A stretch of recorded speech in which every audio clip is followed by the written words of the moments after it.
तो दोस्तों, उड़ने की आशा के आज के एपिसोड की शुरुआत में सचिन पुलिस स्टेशन में अपनी बेगुनाही की दुहाई देता है। वो इंस्पेक्टर को समझाने की कोशिश करता है कि वो सिर्फ एक टैक्सी ड्राइवर है और उसने किसी की फील्डिंग सेट नहीं की है, यानी कि पिटाई नहीं की है। लेकिन इंस्पेक्टर उसकी एक नहीं सुनता और उसको हवालात में डालने का हुक्म देता हुआ नजर आता है। सचिन की सारी दलीलें बेअसर होती हुई नजर आती हैं और उसे जेल में बंद कर दिया जाता है। तभी इतने में अरुण वहां पहुंचता है और इंस्पेक्टर को बताने लगता है कि वो सचिन को जानता है। वो सचिन को अपना रिश्तेदार बताने लगता है। फिर अरुण इंस्पेक्टर को समझाने की कोशिश करता है कि सचिन एक नॉर्मल सा टैक्सी ड्राइवर है, तो उसे गिरफ्तार क्यों किया गया। तो इस पर इंस्पेक्टर अरुण को चेतावनी देते हैं कि भले ही सचिन उसका रिश्तेदार हो, लेकिन वो इस केस से दूर रहे तो ही अच्छा है। वे बताते हैं कि सचिन के भेजे गुंडों ने जिनको पीटा, उन्होंने सचिन का ही नाम लिया है, इसलिए अब कुछ नहीं हो सकता। तो इस पर अरुण झूठी चिंता जताने लगता है और कहता है कि ऐसे तो सचिन की जिंदगी खराब हो जाएगी। तभी ये सब सुनकर सचिन का गुस्सा 7वें आसमान पर पहुंच जाता है। वो दूर खड़ा अरुण पर भड़क उठता है और पूछता है कि बीच में घुसकर क्या वो हीरो बनना चाहता है। वो अरुण को अपने काम से काम रखने की सख्त हिदायत देता है और कहता है कि ये उसका मैटर है, तो वो खुद देख लेगा। तो सचिन का ये रवैया देखकर इंस्पेक्टर अरुण से कहते हैं कि ये है उसका नॉर्मल सा आदमी, इसकी अकड़ तो देखो। वे हैरान भी होते हैं कि अरुण इसकी हेल्प करना चाहता है। फिर इंस्पेक्टर को एक कॉल आता है तो वो बाहर की तरफ निकल जाते हैं। इसके बाद जब इंस्पेक्टर बाहर आते हैं तो अरुण भी उसका पीछा करते करते आता है और अपना असली रंग दिखाता है। वो इंस्पेक्टर को कहता है कि उसने जो भी कुछ अंदर कहा वो रिश्तेदारी के नाते कहा, वरना सचिन तो एक नंबर का बेवड़ा और गुंडा है जो रोज नए कांड करता है। वो सलाह देता है कि सचिन को छोड़ना नहीं चाहिए क्योंकि वो इसी लायक है। तो इस पर इंस्पेक्टर अरुण की बात मान लेते हैं और सचिन का जेल जाना तय हो जाता है। तो अरुण फिर अपनी कामयाबी पर मुस्कुराता हुआ नजर आता है। तभी हम देखते हैं कि साइली परेशान होकर पुलिस स्टेशन के बाहर पहुंचती है, जहां उसे अरुण मिल जाता है। वो राहत की सांस लेती है और बताती है कि वो कब से इंस्पेक्टर साहब को फोन कर रही है, लेकिन वे उठा ही नहीं रहे फोन। वो उनके घर भी गई थी लेकिन वहां भी कोई नहीं मिला। तो अरुण झूठ बोलता हुआ नजर आता है कि सर तो 4 दिन की छुट्टी पर गए हैं। तभी साइली अरुण को बताती है कि पुलिस सचिन को उठाकर ले आई है, इसलिए वो किसी से बात करके देखे। तो अरुण कहता है कि उसने सचिन को अंदर देखा और बात भी की, लेकिन सर ने साफ मना कर दिया। इधर अरुण साइली को डराता है कि जिस आदमी को सचिन ने घायल किया उसकी हालत बहुत नाजुक है। जब तक वो ठीक नहीं होता कुछ भी नहीं हो सकता, और अगर उसे कुछ हो गया तो सचिन को बचा पाना मुश्किल हो जाएगा। तो साइली विश्वास के साथ कहती है कि सचिन ने कुछ नहीं किया है, बल्कि उसे फंसाया जा रहा है। तो अरुण इस पर फिर से झूठा दिलासा देता है कि वो देखता है क्या कर सकता है और दोबारा वो सर से बात करेगा। इतना बोलकर वो अंदर की तरफ निकल जाता है। इसके तुरंत बाद आकाश और रिया साइली को फोन करके हालचाल लेते हैं। तो साइली उनको बताती है कि वो अरुण से मिली थी और उसने हेल्प का भरोसा दिया है। रिया भी इधर साइली को तसल्ली देती है कि वे भी वकील से मिलने जा रहे हैं, इसलिए कोई ना कोई हल जरूर निकलेगा। तभी इतने में रति वहां पहुंचती है। तो साइली रति को देखकर खुश होती है, लेकिन दीपक के ना आने पर सवाल भी करती है। रति इधर कहती है कि अपनी फैमिली के साथ हुए हादसे की वजह से दीपक नहीं आ सका। इसके बाद साइली रति से गुजारिश करती है कि वो दीपक से बात करवाए, क्योंकि वही सच जानता है और सचिन को वही बचा सकता है। तो रति तुरंत दीपक को फोन लगाती है, लेकिन दीपक बात करने से साफ मना करता हुआ नजर आता है। वो रति पर भी नाराज होता है कि वो वहां क्यों गई। तो रति दीपक को याद दिलाती है कि आज वे सचिन और साइली की वजह से ही साथ में है, इसीलिए सचिन निर्दोष है। इसके बाद साइली फोन लेकर दीपक से हेल्प की भीख मांगती है ताकि असली गुनहगार पकड़ा जा सके। तो इस पर दीपक अपना गुस्सा जाहिर करता है कि सचिन ने आकर डराया धमकाया था और उसके बाद ही गुंडे आए थे, इसीलिए उसको सचिन पर ही शक है। लेकिन साइली सचिन का बचाव करती है और दीपक को याद करने के लिए कहती है कि क्या गुंडों ने जाने से पहले कुछ कहा था। तो तभी दीपक को याद आता है कि एक गुंडे ने चिट्टी नाम के आदमी को फोन करके काम पूरा होने की खबर दी थी। ये नाम सुनते ही साइली के होश उड़ जाते हैं। इसके तुरंत बाद हम देखते हैं कि पुलिस चिट्टी को पकड़कर पुलिस स्टेशन ले आती है। इधर चिट्टी अपनी बेगुनाही की दुहाई देता है, लेकिन साइली को वहां देखकर हैरान रह जाता है। दीपक और रति भी वहां मौजूद होते हैं। इधर चिट्टी गुस्से में साइली की तरफ बढ़ता है और उस पर फंसाने का आरोप लगाता है। तो इंस्पेक्टर उसे रोककर एक थप्पड़ मारते हैं और उसके फिरौती के धंधे का पर्दाफाश करते हैं। इधर इंस्पेक्टर चिट्टी पर फिरौती लेने और मारपीट करवाने का आरोप लगाते हैं। तो चिट्टी इनकार करता है और कहता है कि उसे कुछ नहीं पता, बल्कि साइली अपने पति को बचाने के लिए उसे फंसा रही है। तो इंस्पेक्टर एक और थप्पड़ जड़ते हैं और पूछते हैं कि अगर उसे कुछ नहीं पता तो उसे कैसे मालूम कि सचिन लॉकअप में है। वे चिट्टी को डराते हैं कि उनके पास सबूत है और अगर उसने झूठ बोला तो वो उसे हमेशा के लिए जेल में सड़ा देंगे। फिर इंस्पेक्टर चिट्टी के आदमियों को दिखाकर दीपक से पहचान कराते हैं। तो दीपक भी कंफर्म करता है कि यही लोग उसके घर आए थे और मारपीट की थी।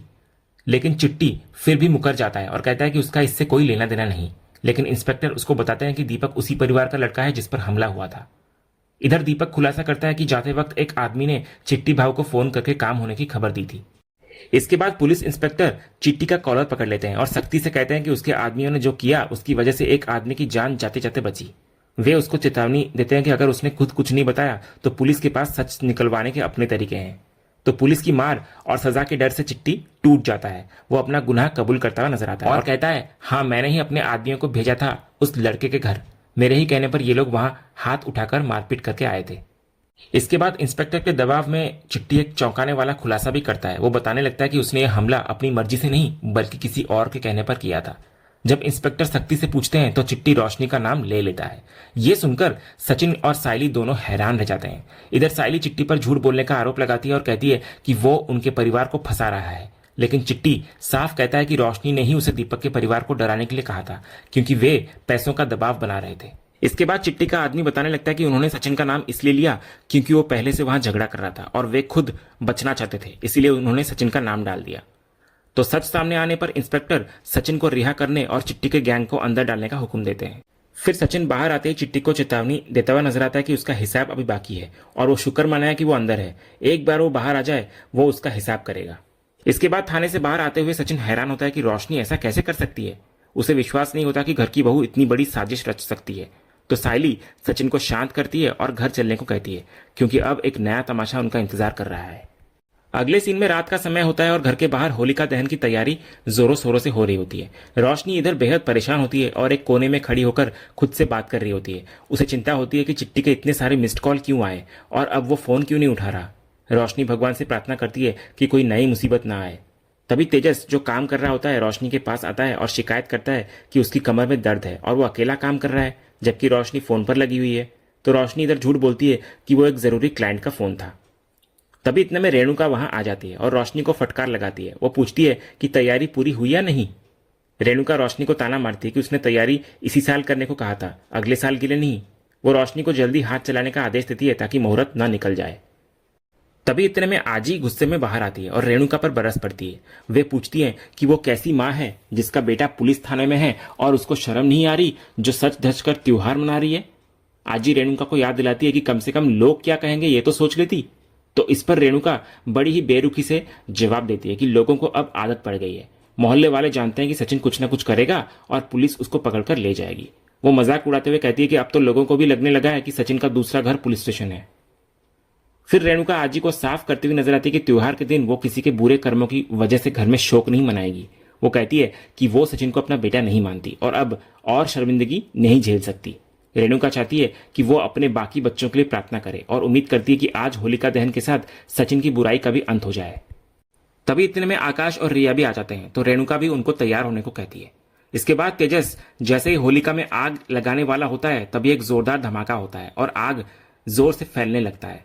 तभी सचिन और साइली वहां से पीछे से निकलते हैं। साइली के हाथ में मशाल होती है और वो रोशनी की तरफ देखकर कहती है कि झूठ कितना भी शातिर क्यों ना हो, सच सामने आ ही जाता है। वो ऐलान करती है कि सचिन निर्दोष है और बुराई पर अच्छाई की जीत निश्चित है। तो आजी इधर सचिन को सुरक्षित देखकर बहुत खुश नजर आती है।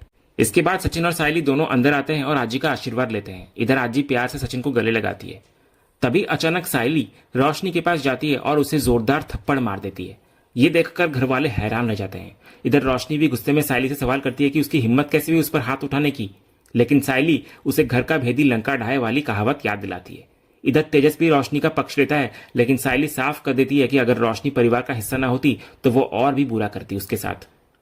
तभी रेणुका साइली से इस बर्ताव का कारण पूछती है तो साइली रोशनी को सच बोलने का मौका देती है, लेकिन रोशनी अनजान बनने का नाटक करती रहती है। इसके बाद साइली रोशनी को याद दिलाती है कि जब पुलिस सचिन को ले जा रही थी तब वो चुप क्यों खड़ी थी, उसने कुछ क्यों नहीं कहा। तो रोशनी के लगातार नाटक से तंग आकर साइली पूरे परिवार के सामने सच खोल देती है। वो बताती है कि चिट्टी ने पुलिस स्टेशन में कबूल किया है कि रोशनी ने ही उसे दीपक के घर वालों को धमकाने का ऑर्डर दिया था। ये सुनकर सब हैरान हो जाते हैं। रोशनी इधर मनी मन समझ जाती है कि चिट्टी उसे यही बताने के लिए फोन कर रहा था। तभी आकाश रोशनी से पूछता है कि क्या सच में ये सब उसी ने किया है और क्या ये वही चिट्टी है जिसने सचिन को वायरल वीडियो में फंसाया था। तो सचिन इस पर हामी भरता है। इसके बाद साइली परिवार को समझाती है कि चिट्टी तो सिर्फ पैसों के लिए काम करने वाला एक मोहरा है, लेकिन इस पूरी साजिश की असली मास्टरमाइंड रोशनी है।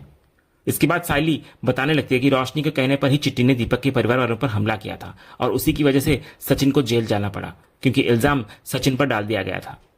इधर रोशनी अभी भी अपनी गलती मानने से इनकार करती है और कहती है कि उसने ऐसा कुछ नहीं किया। लेकिन सायली रोशनी को फटकारती है और पूछती है कि क्या उसने पूरी जिंदगी सिर्फ झूठ ही बोला है या कभी सच बोलना भी सीखा है। तभी तेजस सायली को टोकने की कोशिश करता है, लेकिन सायली उसे साफ कर देती है कि आज उसे कोई नहीं रोक सकता। फिर वो रोशनी को शर्मिंदा करती है कि वो अपनी गलती का ठिकरा किसी और के सिर पर मढ़ रही है। तो रोशनी पलटवार करते हुए कहती है कि गुंडागर्दी करना उसका काम नहीं बल्कि सचिन का काम है, इसलिए उस पर बेवजह इल्जाम न लगाए। ये सुनकर सायली गुस्से में भड़क जाती है और रोशनी को चेतावनी देती है कि अगर उसने सचिन का नाम भी लिया तो अच्छा नहीं होगा। वो रोशनी से फिर सख्ती से पूछती है कि सच सच बताए कि आखिर हुआ क्या था। तभी रेणुका अब भी सचिन पर ही शक कर रही होती है कि उसी ने ये सब किया होगा, लेकिन सायली उसे बार बार याद दिलाती है कि गुंडे रोशनी ने ही भेजे थे। तभी रोशनी इन आरोपों को नकारती रहती है, जिससे सचिन और भी परेशान होता हुआ नजर आता है और कहता है कि इस गोचीबाजी से वो कंटाल आ गया है। तभी पुलिस आ धमकती है और रोशनी देशमुख के बारे में पूछती है, तो आजी वजह जानना चाहती है। तो लेडी हवलदार कहती है कि वे रोशनी को पूछताछ करने के लिए ले जाने आए हैं। इंस्पेक्टर खुलासा करते हैं कि दीपक के घर हुए हमले में जिस आदमी का हाथ था उसने बयान दिया है कि रोशनी के इशारों पर ही यह सब हुआ। तभी तेजस इसे अपनी पत्नी को फंसाने की साजिश बताने लगता है, लेकिन हवलदार उसको चुप कराता हुआ नजर आता है। वो कहता है कि दीपक ने खुद चिट्टी के आदमियों को पहचाना है और अब तो चिट्टी ने भी गवाही दे दी है, इसलिए रोशनी को जाना ही पड़ेगा। फिर सच्चाई सामने आते ही आकाश को सायली की बातों पर यकीन होता हुआ नजर आता है। वो रोशनी से पूछता है कि क्या सच में उसने ऐसा किया। रिया भी इधर रोशनी को फटकारती है कि क्या वो खुद को गैंगस्टर समझती है। इसके बाद आकाश रोशनी से सवाल करता है कि जब उससे सब कुछ पता था तो वो चुप क्यों रही और सचिन को पुलिस के हवाले क्यों होने दिया। उसे यकीन नहीं होता कि रोशनी इतना गिर सकती है। इधर रेणुका भी रोशनी की इस नीच हरकत से हैरान होती हुई नजर आती है। उसे भरोसा नहीं होता कि रोशनी इतना बड़ा धोखा दे सकती है। फिर भी तेजस अपनी मां को समझाने की कोशिश करता है कि यह सब झूठ है, रोशनी ऐसा नहीं कर सकती। लेकिन सायली उसको जवाब देती है कि भाड़े के गुंडे बुलाना उनका काम नहीं बल्कि रोशनी की ही सोच हो सकती है। इसके बाद आजी के कड़े सवाल पर रोशनी सच उगल देती है। वो मानती है कि उसने चिट्टी को समझौता करने के लिए कहा था, हमला करने के लिए नहीं, लेकिन उसका यह कबूलनामा ही उसके खिलाफ सबूत बन जाता है। आकाश और तेजस दोनों हैरान रह जाते हैं कि रोशनी सच में गुंडे से मिलने गई थी। रेणुका भी रोशनी पर बरस पड़ती है कि उसने घर के मामले गुंडे को क्यों बताए। इधर पुलिस रोशनी के नाटक को नजरअंदाज कर उसको पकड़ लेती है। तेजस अपनी पत्नी को बचाने की कोशिश करता है, लेकिन तेजस को पुलिस कहती है कि जो भी कहना है पुलिस स्टेशन में आकर कहना। इतना बोलकर वो रोशनी को पकड़कर ले जाते हैं और इसी सीन के साथ ही आज का ये एपिसोड यहीं खत्म होता है। तो दोस्तों, आपको आज का ये एपिसोड और इसका अपडेट कैसा लगा, अपनी राय हमें कमेंट करके जरूर बताएं। अगर आपको ये वीडियो आज का पसंद आया हो तो इसे लाइक और शेयर जरूर करें और उड़ने की आशा के आने वाले रोमांचक ट्विस्ट एंड टर्न्स जानने के लिए हमारे इस चैनल को सब्सक्राइब करना ना भूलें। तो मिलते हैं अगले वीडियो में, तब तक के लिए धन्यवाद।